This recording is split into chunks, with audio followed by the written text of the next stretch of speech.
Hello everyone. Hello. तो दोस्तों, इस वीडियो में आप सभी का स्वागत है। और बहुत सारे लोगों का सवाल ये था कि जैसे हम लोगों ने प्रेफरेंस में अगर हमने आगरा भर रखा है और सेकंड प्रेफरेंस पे हम लोगों ने भागीदारी भर रखा है, तो क्या हम अच्छे मार्क्स ले आएंगे तो हमको भागीदारी मिल जाएगा? तो सर, इसके बारे में आप बताइए। संदीप सर, क्या कहना चाहते हैं? देखिए, सबसे पहले तो आपने जब आवेदन करते वक्त जो आपने फर्स्ट प्रेफरेंस दिया है, हाँ, तो वो आपका प्रथम वरीयता मानी जाती है। आप अगर नंबर अच्छे भी लाते हैं तो आपका उसी संस्थान में चयन होगा जिस संस्थान में आपने प्रथम वरीयता दिया है।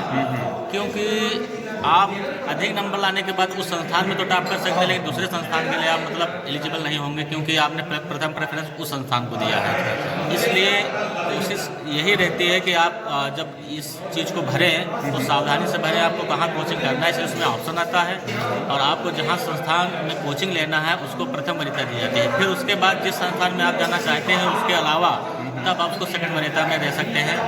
तो इस प्रकार ज़्यादातर उन्हीं लोगों का फर्स्ट वरीयता में होता है जो फर्स्ट वरीयता देते हैं।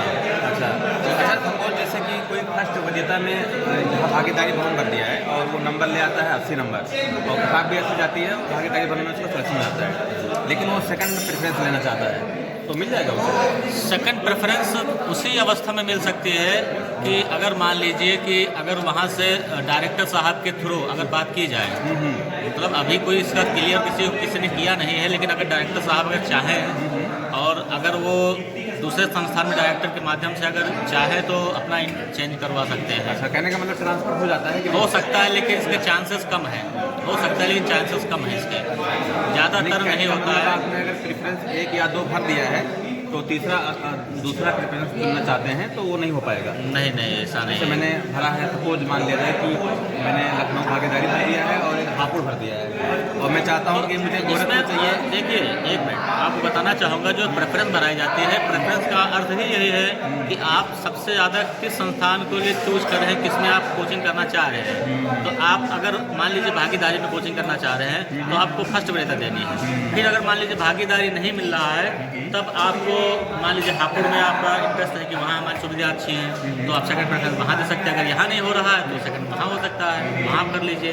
तो इस तरह मतलब वरीयता क्रम इसीलिए दी जाती है, ना कि मतलब आपका वहाँ हो गया है तो आप अपनी भागीदारी में करना चाहें। इससे ये हो रहा है कि आपको पहले वरीयता आपने हापुड़ को दिया है, तो इसलिए आप हापुड़ के लिए ही जाना चाह रहे हैं, इसलिए भागीदारी में आपका होना मुश्किल है। नहीं, जैसे 2 प्रेफरेंस मैंने भर दिया है, मैंने भागीदारी भर दिया है और हापुड़ भर दिया है, और मैं चाहता हूँ कि काउंसलिंग में मैं चाहता हूँ कि मुझे आगरा मिल जाए या फिर बनारस मिल जाए, तो क्या ऐसा हो सकता है? नहीं, ऐसा मुश्किल है। ऐसा मुश्किल है, क्योंकि प्रेफरेंस के आधार पर ही मेरिट बनाई जाती है और उसी हिसाब से रिजल्ट आउट किया जाता है सभी का। क्योंकि अगर ऐसा होगा तो बहुत से बच्चों का फिर दिक्कत आ जाती है।